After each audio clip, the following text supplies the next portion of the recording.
My father chose my cousin over me and my siblings. But when I found out he was secretly funding her college education, I decided to give her a gift and wait for her to come begging me. Growing up, our family was often at odds over our cousin Mary. You know, I am my father's youngest kid with two elder brothers, Brett and Jason, who are twins. The three of us agree that our father adores Mary and prioritizes her over us. It may seem foolish to whine, but image spending your entire life being overshadowed and compared to your cousin, who isn't really amazing to begin with. My cousin Mary is a year younger than me and the only child of my uncle and aunt. Naturally, they admire her and lavish her with attention, which is entirely understandable. What actually upsets us is how much our father adores Mary. He seems to love her more than us. He always buys her whatever she wants and offers her more attention than he does to us. Since we were children, this preference has been a source of contention for my brothers and me, making us feel forgotten and undervalued. Mary and I began attending school in the same year despite being a year apart, because our father and uncle wanted us to grow up together. They would constantly push us to spend time together. Every day, my father would have me get up really early to get ready. He would then take us to my uncle's house to pick up Mary before putting us both off at school. I've never understood why she couldn't just take the bus like the other kids. If my father only needed to drop me off, I wouldn't have to get up as early. However, any time I questioned my father about it, he would tell me to quit being selfish and to respect Mary as my own sister. And this would make me feel even more upset and confused, as if my feelings weren't important. At school, Mary would continuously pest me to play with her or spend time with her. Unlike me, she was an introverted kid with few friends. I, on the other hand, had friends and enjoyed spending time with them, which upset Mary every day after school when my father arrived to pick us up. She would complain to him if I didn't spend time with her at lunchtime. Dad would then admonish me for not including my little sister, and I would simply roll my eyes and dismiss him. It really bothered me how much Dad favored her above his own children. If you are inquiring about my uncle and aunt. So, any issues with this? They did not. You see, my father and uncle have always been really close. They are barely a year and a half apart, so they grew up together. My uncle, as the older one, taught my father how to ride a bike, shave his mustache, and change the oil on his car. Their own father was not present, but my uncle and father essentially supported one another and always had each other's backs. This is why they always insist that both of our families be together all the time. My elder brothers informed me that Mom never liked spending a lot of time with my uncle and aunt, but she had little choice because they came to our house frequently whenever she tried to address it with Dad. He would disregard her feelings, stating that the family was designed to be tight and that he enjoyed spending time with his brother. My mother did not object that he spent time with his brother. She felt forced to socialize because my aunt had also come along. I suppose sometimes individuals just don't click, which is why my mother didn't like spending time with my aunt every day. She turned out to be excessively talkative, overly familiar, and flirting with males. This was logical, given that my aunt and uncle at the time had an open marriage, which meant they could freely flirt and sleep with whomever they chose. My aunt would often tell my mother about the different guys she had flings with, which made her uncomfortable. She did not believe in that type of marriage. She also thought it was wrong to have such chats in front of youngsters. That's why, whenever my aunt and uncle came to visit, she'd send Brett and Jason to play with other neighborhood kids to keep them from hearing these adult conversations. My father, on the other hand, never had a problem with my uncle and aunt's marriage and would chuckle at their exciting adventures. When my mother became pregnant with me, my aunt finally admitted to her that she, too, wanted to have children. However, she and my uncle had been dealing with fertility troubles since they married. When my aunt and uncle learned from the doctor that they might never have a child, they were devastated and frequently clashed. They eventually chose to stay married but maintain an open relationship, allowing them to pursue other relationships while being devoted to each other. However, my aunt stated that she still wanted to have her own child. My mother pushed her to investigate other choices, such as adoption or IVF. However, these options were expensive. They were reasonable options to consider if they wanted to start a family. When I was born, my mother suffered problems that led to her untimely death from blood loss. My brothers have told me how difficult it was for them all to experience the clash of feelings. sadness over our mother's death, but gladness that I was born safe and well, just as she would have wished. However, Dad was inconsolable. He refused to leave our mother's side and sat next to her, unwilling to accept the truth that his wife had died. I can't imagine how much it would have wounded him, yet he has never expressed animosity or criticized me in any way. I wouldn't blame him if he did. I wish my mother were still alive because I miss her so much, despite the fact that I never met her. My guys have countless stories about her. While I only know Mom through images, my father and brothers struggled to care for me during the first year of my life since they were not used to caring for a female. Despite this, my father took leadership and my brothers followed suit. These three men have always been there for me, unconditionally. I don't remember a single day when my brothers fought with me. Growing up, they would take me everywhere with them, and I was like their little sidekick. Even while they were playing video games, they would let me sit by their side and observe them in wonder. They have never argued with me about food and have always allowed me to eat the largest slice of pizza I desired. I've always got priority when it comes to using the restroom since they recognize that some days of the month I may require it more than they do. I know brothers may be cruel and unpleasant at times, but mine are absolute sweethearts. They treat me as a princess. While I've heard many stories from acquaintances about siblings fighting, I haven't had any first-hand experience because both of my brothers are calm and level-headed. We've only ever disputed about one movie, and it was easily handled with a single vote. Our relationship has always been amicable, and I am grateful to have such understanding, loving brothers. My mother passed away. My uncle and aunt will always be there for us as we grow up.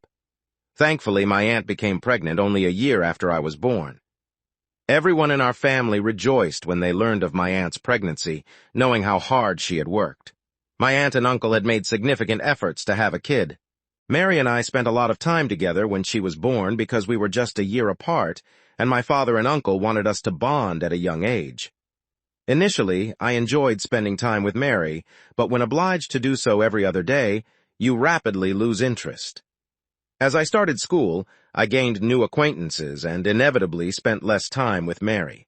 However, both my father and uncle expected me to be there for her and watch out for her at all times. Mary is a crybaby who has always been emotional due to her upbringing with siblings. She never learned to share and was always quite possessive of her belongings. Unfortunately, my uncle and aunt never rectified this conduct, and it persisted throughout her school years. When she had a problem with one of her students, she would argue with anyone who attempted to borrow her pencil or eraser. She'd have a meltdown on the floor. Naturally, children dislike other children who behave in this manner, so they stopped including her in their games, or avoided her on the playground when she complained to her parents about it.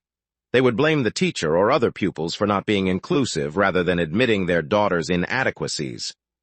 Being obliged to spend so much time with Mary made me lose patience with her. She wasn't easy to get along with when she wanted to watch TV. We had to watch it, even though I didn't like it, if she wanted to dine at a specific restaurant. I had to agree, even though I didn't want to, or she'd throw a fit if I had to attend an invitation-only birthday party. My aunt would persuade my father to let me take Mary with me so she could meet new people. I would argue with my father because I was fatigued from constantly being around her. Mary also had a nasty tendency of constantly showing interest in the boys I liked. If she noticed me getting close to a person, she'd approach him and identify herself as my sister, emphasizing our close relationship. Then she would proceed to tell embarrassing childhood anecdotes about me as if they were amusing. When my brothers graduated from high school, they were already aware that our father did not have enough savings to send them to college. As a result, both of them worked really hard to obtain partial scholarships that would greatly benefit them. They also had to take out student loans to complete their school. The expectation was that I would follow in my brother's footsteps and possibly earn a scholarship. Before I finished from high school, I knew I wanted to improve my grades and begin applying to prestigious universities. As a result, throughout my final 2 years of high school, I spent less time with my friends and more time studying. Mary would frequently text or call to invite me to hang out, but I would decline. She insisted that people our age should have fun and that I was wasting my time in the library. When I graduated high school, I received acceptance letters from 2 of my favorite universities. I had to choose between them. Mary had also been accepted to a university which did not match my possibilities. However, one of the institutions that accepted me was in the same city as hers, so my family expected me to go that one. Mary joyfully told me that she couldn't wait to obtain an apartment with me and live together so that we could attend school while still having fun. I couldn't help but cringe. I liked my cousin, but I didn't want to spend my entire college career with her against my will. So I chose the other university without consulting with my father. I got a scholarship and was the one taking out the loan, so it was really my decision. When my father found out, he was unhappy about my decision. He tried to compel me to change my university, but I insisted that it was my life and my decision. He expressed his disappointment that I would intentionally choose another university solely to avoid spending time with my cousin. He attempted to persuade me that having a sibling like Mary was the best thing in life. This frustrated me, so I responded that I did have siblings. My brothers and I enjoyed spending time with them. I told him he shouldn't force me to spend time with her since I was an adult who needed to make my own decisions in life. Both my aunt and uncle expressed their disappointment. They contacted to emphasize how much Mary had been looking forward to living with me, and how it would have improved her college experience significantly. However, I didn't care and was content with my college decision. One day I was packing my belongings into boxes and getting ready to move out of the house and into my college dorm. I heard my aunt arrive in her automobile. This wasn't unusual because once my boys had gone out, she would occasionally come over to spend time with my father or cook for us. Typically during these visits, I would try to stay out of the house to avoid seeing her. However, this time I was at home, so I locked myself in my room and remained silent, thinking that my father would assume I was sleeping and would not summon me to join them. I could hear the two of them chatting and joking below. Curiosity got the best of me, so I peeked out like any other curious child, straining my ears to hear their discussion. That's when I heard my father mention a college fund, which immediately piqued my curiosity. I tiptoed out of my room and went downstairs to listen closer.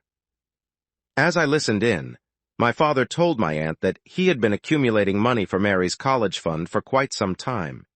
He promised her that Mary would never need to withdraw a college money since he had it covered. This information surprised me. I stood there, wondering what he was talking about. My father had never spoken anything about a college fund to me or my brothers, so why would he arrange one for my cousin? I was deeply offended, wondering why my father would make such expensive arrangements for Mary's school without first addressing it with me or considering my own financial condition. I tiptoed back upstairs and contacted my brothers to inquire about it. They were as astonished as I was and asked if I was certain about what I had. I assured them that the three of us were trying to figure out our father's decision, but none of us had a clue. This is when something clicked in my head. I knew I could talk freely in front of my brothers, so I asked my inquiry without trepidation. Do you think Mary could be Dad's child? My brothers were silent for a moment. Then Jason spoke first. Initially, discarding the idea seemed impossible. Brett remained silent for a time after Jason asked for his opinions.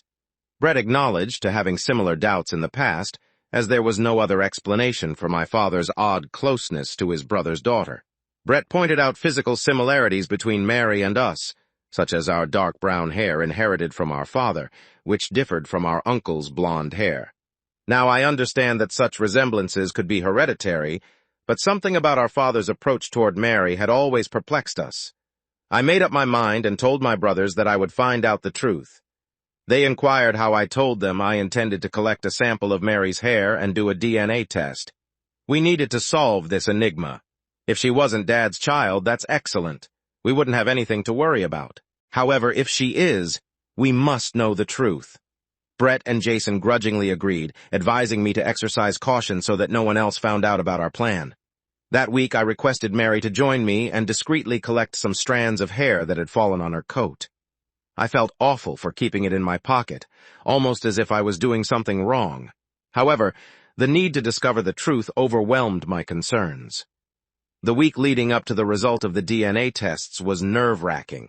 I kept hoping and praying that my suspicions were wrong since I didn't know how I'd react if Mary turned out to be my sister. I finally received the DNA test results, and to my surprise, they verified that Mary was definitely my sister.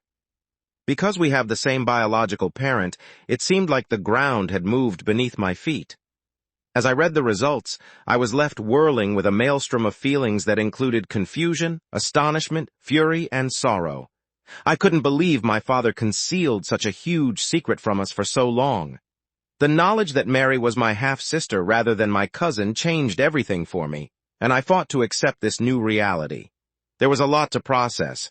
I needed time to take it all in. I felt betrayed by my father for concealing this from us, and I was upset with myself for failing to recognize the warning signs sooner. Clearly, he and my aunt spent too much time together and probably had an affair. It was unsettling to see that Mary was born only a year after me, implying that my father had an affair with his brother's wife within a year of my mother's death. The thought of that made me feel sick and overwhelmed. Everything made sense, including why my father would force me to spend so much time with Mary, even when I wanted solitude. I called my brothers through tears. When I told them Mary was our half-sister, they knew something was amiss right away. They were stunned for a few minutes before saying anything. I emailed them images of the DNA test results, which they could see for themselves. Brett and Jason were upset and insisted on returning home so that we could tackle the situation and get to the bottom of it. However, I realized that addressing our father about such a terrible revelation would make no difference to us. He had slept with his brother's wife, which resulted in her becoming pregnant with Mary. There was nothing we could say to change this reality. Instead, I proposed we cut him off. Our father clearly did nothing for us, leaving us to fend for ourselves, taking out college loans to pay off our education while he purposefully saved money for his affair. Baby. Brett agreed with me while Jason was still furious. Now that we knew their secret, I decided to have some fun revealing the truth. I devised a strategy in which I would divulge the information to Mary in a subtle but devastating manner, ensuring that my father could no longer avoid the consequences. I asked my brothers not to tell Dad anything for the time being. Instead, I asked if they could come over on moving day and drive me to college because I didn't want to travel with my father. They quickly agreed. So, on the day of my departure from college, I invited Mary to say goodbye when she arrived. My father was his usual happy self around her, giving her a hearty hug. During our talk, Mary excitedly told me about her plans to move into an apartment and how her mother had lately revealed a college fund she had secretly set up for her years before. I couldn't help but snicker and mentally roll my eyes, well aware of the truth behind everything. Mary was overjoyed at how beneficial it would be to her future, and she continued to gloat about how her mother had managed to save thousands of dollars over the years, so she didn't have to worry about taking out a loan like me. When my brothers arrived in the driveway to assist me with packing my belongings, they failed to properly greet my father. The tension was apparent, and my father must have sensed. When he tried to approach them, they ignored him. This was a new dynamic for us, as the three of us had always been quite respectful of him. However, after we discovered the secret, we could no longer look at him the same way. My brothers largely disregarded him while they packed my possessions, and I assisted him here and there. After everything was packed, I turned to say goodbye to my father. He attempted to hug me, but I clumsily stepped back, avoiding the embrace. He paused, seeming hurt, and inquired as to what was wrong, and that's when I caught his gaze and told him I wished Mom was here. He looked bewildered and wounded, but I didn't mind. I wanted to yell at him after learning the kind of secret he had kept from us, but I kept my cool. I hugged Mary farewell and slipped, turn an envelope and order her to open it in front of my father. After I drove away, she nodded understandingly and said goodbye. Driving away, I felt a mix of emotions, relief, grief, and a sense of guilt. I knew the consequences of this revelation would be catastrophic for our family, but the truth had to be revealed. Mary needed to understand the significance of the secret we knew about her mother and father. As an extra precaution, I forwarded a photo of the DNA result to my uncle, ensuring that he was not left in the dark. As you can expect, my phone was ringing off the hook in less than 30 minutes. My brothers also received several calls from my aunt and father, who were clearly attempting to reach out to us to defend their behavior, but they never answered. Then my uncle called, and I opted to answer because I knew he would be astonished, after reading the document. He asked me directly whether the test was phony, and I felt a wave of emotions rush through me as I told him I wished it was. I informed him that the revelation had broken my and my brother's perceptions of our father. When we found out, my uncle took a long breath and asked whether I was okay. His voice conveyed genuine worry. And that was when I burst into tears. My uncle had always been an important figure in our lives, and I wished I hadn't had to break such bad news to him.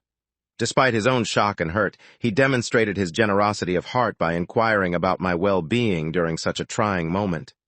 My uncle consoled me and told me I had done nothing wrong. He thanked me for telling him the truth. Now that I've started college and my brothers have laughed, I've had time to think about how much of an impact this has had on our family. My stomach hurts, and it feels like I've done something wrong. I'm terrified about what will happen to our family. I stay to reveal the truth to my cousin. Did I do the correct thing? Update 1. The aftermath of revealing the truth was devastating. The aftermath of revealing the truth has thrown my family into complete disarray. I discovered that Mary and my uncle have quickly moved out of the house since the revelation, as they do not want anything to do with my aunt. Meanwhile, my aunt's reaction has been unpredictable and hurtful. She has bombarded me with text messages ranging from abusive accusations to attempts to justify her affair with my father. She even blamed me for ending her marriage. She described how my mother would be ashamed of me for attempting to harm and break up the family. My father has kept a stony silence since that day, refusing to admit his mistake. He has not sent any text messages or made any phone calls until now, which is fine with me because I know he cannot say anything to make me forgive him. Thank you all for your comments. While I know deep down that sharing the truth was the proper thing to do, the guilt still weighs heavily on me. I never meant to cause such grief inside my family, but the truth had to come out someday, no matter the repercussions. Update to a lot of you advised that I should contact out and apologize to Mary, but I've made the decision not to do so. To be honest, I will never see Mary as my half-sister, even if it's evident that my dad had an affair with her mom. She will always just be a cousin to me. That doesn't imply I harbor any hatred towards her. I don't. I was always compelled to care for her or play with her, which may have caused some animosity, but I sincerely hope she finds happiness and recovers from all of this. Also, some of you have differing perspectives about why I cut off my father and want to hear his side of the story. Why would I even do that? Imagine if your parents slept with their sibling spouses and had a child, keeping it a secret for years and forcing you to be friends with your cousin just so they could spend time with this child without anybody finding out. Would you be cool with that? Because I can't. I considered how an icon could condone such betrayal and deceit. Update 3. So I wanted to provide an update on what has happened with my family. My uncle and Mary came to visit me at college, and I was scared to meet them.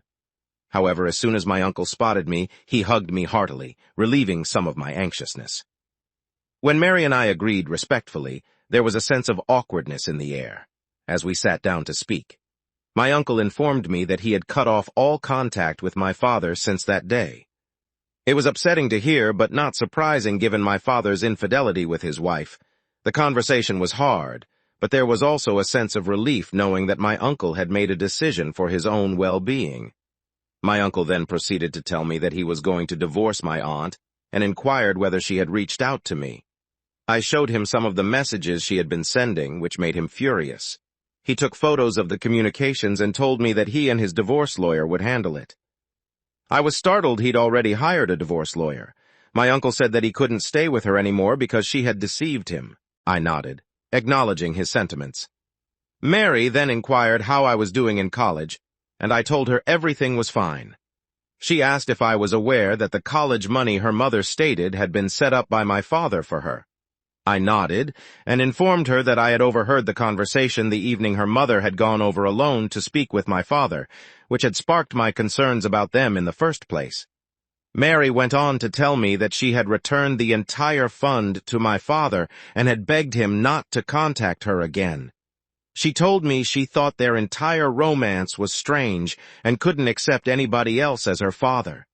I convinced Mary that she had done the right thing, especially because my father had not acknowledged or accepted his error until now. My uncle grimaced. Clearly still enraged, he informed me that the night he found out everything, he drove to my father's house, ready to punch him to death. But Mary stopped him, and because he loved her so much, he held back. Otherwise, he added, my father would die. I could see how difficult it must have been for him to have reared his little kid for so long just to discover that she was not even biologically his. My father had committed the biggest level of betrayal of any sibling. After speaking with Mary and my uncle, I feel a lot better about my choice to break off my dad. My brothers and I are doing quite great. We are 3 family members who will always look out for each other. I chatted to them on a regular basis, and we intend to seek employment in the same place in the future so that we can live together.